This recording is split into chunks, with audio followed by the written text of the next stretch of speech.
Assalamualaikum warahmatullahi wabarakatuh.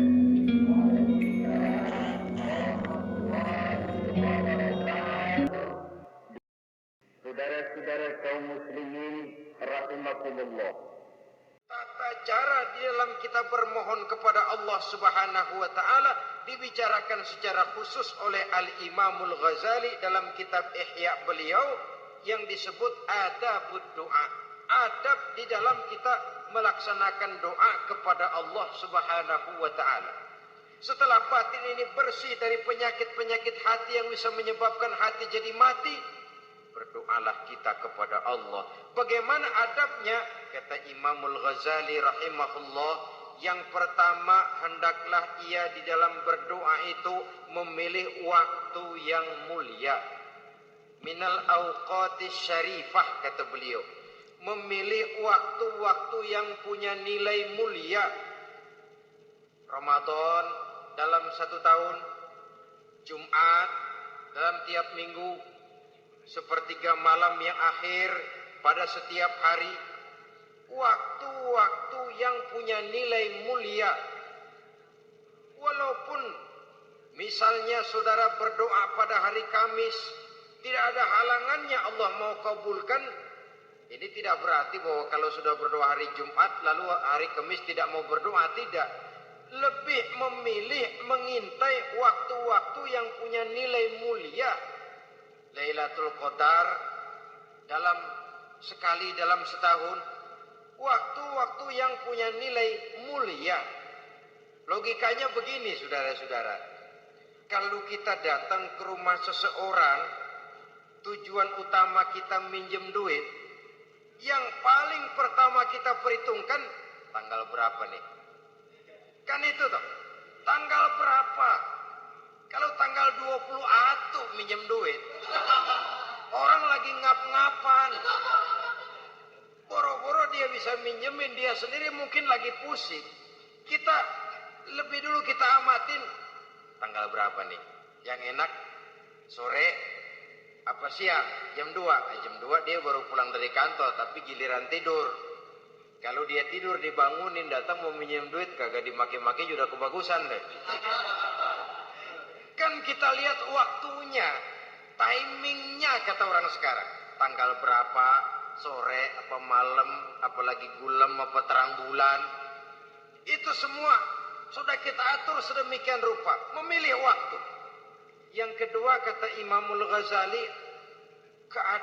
memilih keadaan yang istimewa. Kalau tadi soal waktu, yang kedua soal keadaan. Ada situasi-situasi di mana doa itu diijabah oleh Allah Subhanahu wa taala. Di antaranya kata Imam Abi Hurairah, "Inda zahfi sufuf fi sabilillah." Pada waktu mengatur barisan perang membela agama, di situ doa kabul. Inda nuzulil ghais, ketika turun gerimis, di situ doa makbul. Inda iqamis shalah, ketika salat mau didirikan, riwayat lain bainal azan wal iqamah, antara azan dan qomat, di situ doa makbul. Itu memilih keadaan-keadaan. Kemudian yang ketiga kata beliau, berdoa menghadap kiblat. Ya, apa kalau doa madhab mudik Tuhan gak tahu? Tahu. Tuhan gak dengar? Dengar. Cuma lebih etis. Lebih etis kalau kita berdoa menghadap ke arah kiblat. Saudara-saudara kaum muslimin rahimakumullah. Yang keempat, hifdzus shaut, menyederhanakan suara. Tidak terlalu keras, juga tidak terdengar orang lain, apalagi kalau doa kita diaminkan oleh orang lain. Tidak usah terlalu keras. Kenapa? Karena Allah yang kita meminta kepadanya bukan zat yang tuli, bukan zat yang buta, bukan zat yang tidak dengar, bahkan dia maha dengar. Juga tidak terlalu seperti orang berbisik-bisik, apalagi kalau doanya doa bersama-sama. Tapi kadang-kadang terdorong oleh husnuzon dari para makmum saja. Tidak peduli apa yang dibaca oleh imam, yang kedengaran cuma amin aja kerengan. amin amin amin amin amin amin.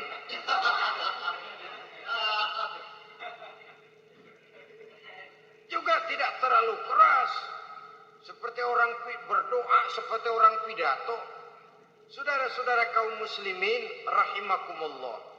Yang kelima, alla yatakallafa saja' fid du'a.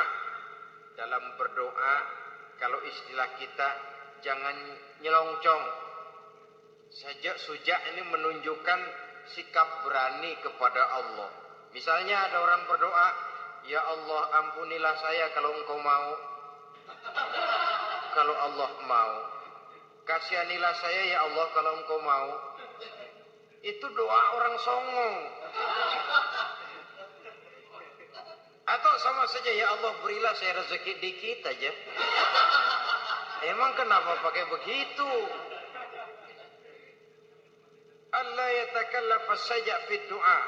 Yang keenam kata Imamul Ghazali, at-tadarru' wal khusyu'. Dengan tadarru' dan khusyuk, dengan sikap tawadu, benar-benar ya seperti kita lah kalau datang memang menghajatkan pertolongan dari seseorang, segala action kita atur supaya hajat kita itu kabul, kan begitu. Kadang-kadang istilah orang kalau perlu ngesor mah ngesor dah, yang penting permintaan dikabulkan, gitu saja. Kita lihat sekarang ini, ramai orang bicara soal film-film Parno. Kelihatannya pendatang-pendatang baru, pokoknya asal bisa main dah, bugil ya bugil dah. Yang penting nyohor, bisa tampil. Walaupun dalihnya semua sama, mula-mula cuma iseng. Adegan panas bagaimana? Kalau tuntutan skenario apa boleh buat? Apa boleh buat? Emang nggak bisa milih.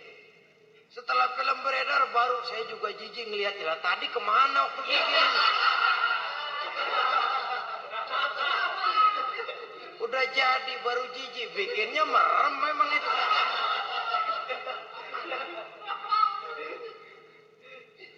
Tapi ada satu analogi, asal bisa main, asal bisa tampil di layar, apa saja jadi taruhan sudah. Bugil ya bugil dah. Gak soal dah, pokoknya bisa main, tampil, nyohor, masuk koran. Udah seperti kata-kata orang Arab, qul ala zamzam fatu'rab. Kalau pengen terkenal, kencingin sumur Zamzam.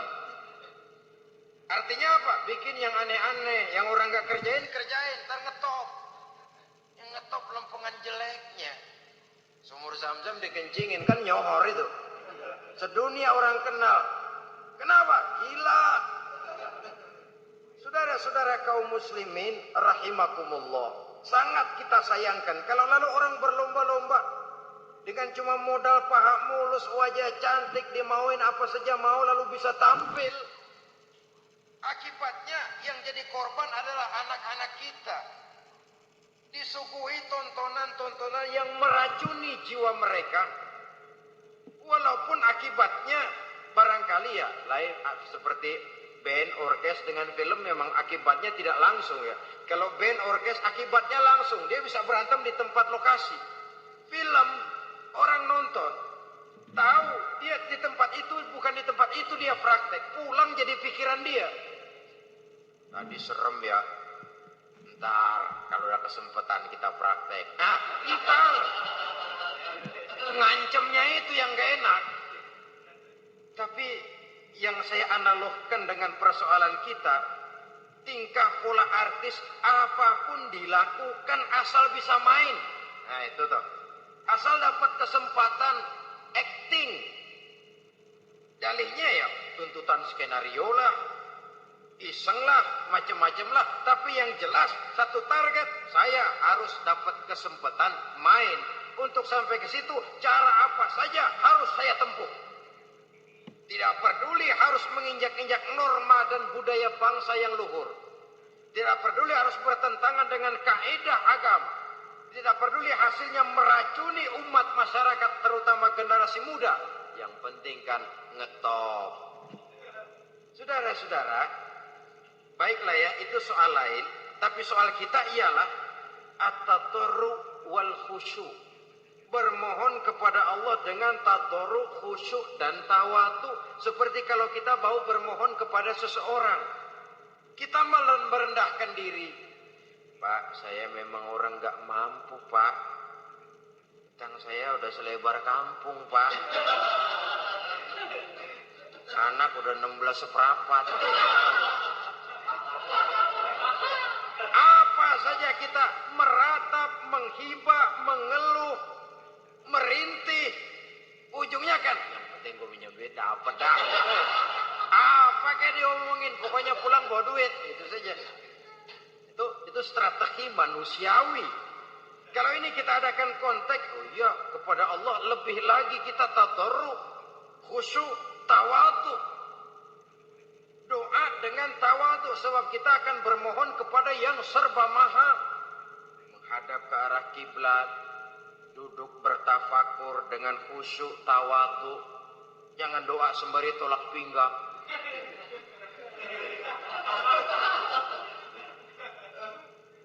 Yang ketujuh kata Imamul Ghazali, ayyujzimad du'a wa yuqina bil ijabah. Taknya dia menjazamkan doanya itu dan yakin bahwa doanya akan dikabulkan oleh Allah.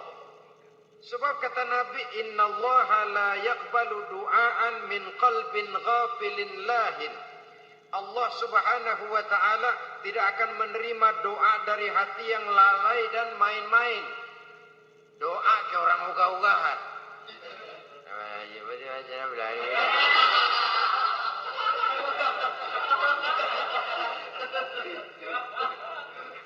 Kali malaikat nyongok dong, lu minta apa lu?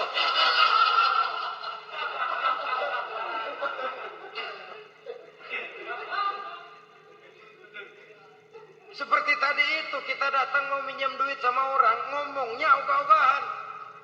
Minjem duit dikasih syukur enggak, ya udah. Ya enggak dah, enggak dikasih sudah. Kenapa? Mintanya begitu. Enggak serius dan enggak yakin bahwa doanya akan dikabulkan. Kalau kita sudah punya keyakinan, jangan-jangan doa saya enggak diterima Allah. Enggak. Kata Allah, ana inda sonni abdi bi. Aku sih bagaimana menurut sangka hambaku kepadaku saja. Kalau sangkanya baik, aku baik. Kalau sangkanya doanya dikabulkan, aku kabulkan. So itu doa harus dengan pasti dan harus dengan yakin doa itu akan dikabulkan dan meluruskan harapan, membenarkan cita-cita, meluruskan maksud apabila doa itu dikabulkan oleh Allah Subhanahu wa taala. Saudara-saudara, oleh karenanya jangan doa setengah hati. Jangan berdoa sambil main-main. Apalagi menghadap kiblat dengan dua tangan terangkat sebagaimana dicontohkan oleh Rasulullah sallallahu alaihi wasallam. Bahwa berdoa tanpa mengangkat kedua tangan pun Allah tahu. Allah dengar. Tapi kelihatannya kurang serius. Seolah-olah terserah ada Tuhan, mau dikasih ya kasih, enggak ya udah. Seolah-olah kita tidak serius dalam berdoa. Kemudian yang berikutnya kata Imamul Ghazali, ayyaftatahad du'a bi dzikrillah fala yabda'u bi su'al. Hendaknya dia mulai berdoa itu dengan menyebut nama Allah, berzikir kepada Allah, fala yabda'u bi su'al, jangan langsung memulai dengan permintaan. Ini tata krama etisnya. Sama juga orang kirim surat, salam sejahtera kami haturkan, padahal mah nggak ada itu juga nggak apa-apa. Itu kan maksud mukaddimah saja. Besar harapan kami semoga Bapak dan keluarga di sini pun berada dalam keadaan sehat walafiat. Selanjutnya kami telah dengar dari berbagai teman tentang kedermawanan Bapak, tentang bantuan Bapak di berbagai bidang yang menyangkut sosial pendidikan. Sehubungan dengan itu maka kami bermaksud mengajukan permohonan. Baru masuk itu mah 15 kalimat kesonoin, urusan lain. Intinya sehubungan dengan itu kami bermaksud memohon kepada Bapak. Kita mulai, salam sejahtera kami haturkan, bersama ini pula kami, macam-macam lah. Sama juga seperti tadi itu, kita datang mau minjem duit, datang karena kita tahu datang habis bulan. malam terang bulan, udaranya sejuk, ngobrol lah kita, dapet teh. Apa kabar Pak? Baik. Aduh Bapak sih untung dah Pak, kayak pemurah lagi. Saya tahu Bapak banyak nyumbang di mana-mana. Di Angon aja tuh orang di Angon.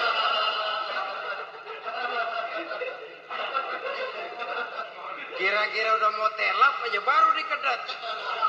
Ngomong-ngomong Pak, nah mulai nih kalau udah ngomong dah tuh mulai. Baru masuk. Jadi etisnya berdoa itu dimulai dengan zikrullah. Karena itu umumnya dimulai dengan alhamdulillahi rabbil alamin. Kita puji dulu Allah. Alhamdulillahi rabbil alamin hamdan yuwafi ni'amahu wa yukafi'u mazidah. Kita puji dulu Allah. Seperti orang tadi lah. Kita puji dulu kebaikannya. Walaupun pada akhirnya kita minjem duitnya. Sebenarnya Allah nggak perlu dipuji toh. Dipuji atau tidak Allah tetap termulia. Ini etis manusia. Allah tidak berharap untuk dipuji oleh manusia. Allah tidak untung seluruh alam memujinya. Manusia mau muji atau tidak itu urusan manusia sendiri. Allah tidak minta untuk dipuji. Allah juga tidak gila kepada pujian. Kalau kita memulai doa dengan pujian, etis kita kepada Allah Subhanahu wa taala di dalam kita bermohon kepadanya. Saudara-saudara kaum muslimin rahimakumullah, kemudian menyesuaikan doa dengan kondisi. Ini termasuk syarat batin ya, taubat, waratul mazalim kata Imam Ghazali, menolak segala macam kezoliman. Artinya kalau berdoa itu tahu diri. Kalau gaji kita sebulan 700 atau 800, 900 ribu, berdoa minta rezeki sejuta, itu tahu diri namanya. Kan cuman kurang 100 ribu. Ya, kalau kerja kagak, minta gajian sejuta. Pengen doa dikabulkan, rasanya secara etis nggak tahu diri orang berdoa seperti itu. Orang datang mau minta duit, mau pinjam duit kepada kita, kan kita lihat kira-kira mampu ngembaliin nggak nih orang. Kita lihat, kita evaluasi kemungkinannya. Lalu si yang minjem tentu tahu diri. Kalau memang kekuatannya ngembaliin tidak seperti kekuatannya mulangin, hendaknya dia timbang rasa. Begitu juga kepada kita etisnya kepada Allah Subhanahu wa taala. Tahu diri, menyesuaikan doa dengan keadaan. Kalau tidak ada gap terlalu jauh panggang daripada api, nanti nasibnya bagai si pungguk merindukan bulan. Apabila adab-adab di dalam berdoa ini kita perhatikan, sejak dia dari adab yang zahir sampai kepada adab yang batin, kemudian penyakit-penyakit yang membuat hati itu jadi mati, maka insya Allah doa kita dijabah oleh Allah Subhanahu wa taala. Dalam Al-Baqarah ayat 186 Allah Subhanahu wa taala menjelaskan, wa iza sa'alaka ibadi anni fa inni qarib ujibu da'watad da'i iza da'ani falyastajibu li wal yu'minu bi la'allahum yarshudun. Apabila hambaku bertanya kepadamu Muhammad tentang aku, kata Allah, fa inni qarib, katakan kepadanya aku dekat sekali dengan mereka. Ujibu da'watad da'i iza da'ani, aku akan jawab, aku kabulkan permohonan orang-orang yang berdoa kepadaku. Falyastajibu li wal yu'minu bi, maka hendaknya mereka juga menjawab panggilanku atas dasar iman kepadaku. La'allahum yarsyudun, semoga dengan ini mereka kelak mendapat petunjuk. Saudara-saudara, Al-Baqarah 186 ini dengan nyata menjelaskan kepada kita, Allah akan menjawab doa, mengabulkan permohonan apabila kita falyastajibuli wal yu'minu bi, juga menjawab panggilan Allah atas dasar beriman kepadanya. Logikanya tadi itu, araftumullaha wa lam tu'tuhu haqqahu. Kita tidak pernah mau menjawab panggilan Allah, sementara kita berharap doa kita dijawab oleh Allah. Apa enggak pincang? Apa enggak berat sebelah? Panggilan Allah kita berat memenuhinya, sementara kita sangat berharap agar permohonan kita, seruan kita dikabulkan oleh Allah. Menjawab panggilan Allah atas dasar beriman kepadanya. Kenapa? Ada orang menjawab panggilan bukan berdasarkan iman, tapi karena target lain. Datang sembahyang Jumat paling dulu, target utamanya pulang juga paling dulu nyabet sendal, nyabet sepatu. Menjawabnya iya, tapi tidak karena iman. Jadi apabila kita rajin menjawab panggilan Allah atas dasar beriman kepadanya, maka seruan, permohonan, doa niscaya dikabulkan olehnya. Ini saja, mudah-mudahan ada manfaatnya. Terima kasih atas segala perhatian. Mohon maaf atas segala kekurangan. Usikum wa nafsi bitaqwallah. Wassalamualaikum warahmatullahi wabarakatuh.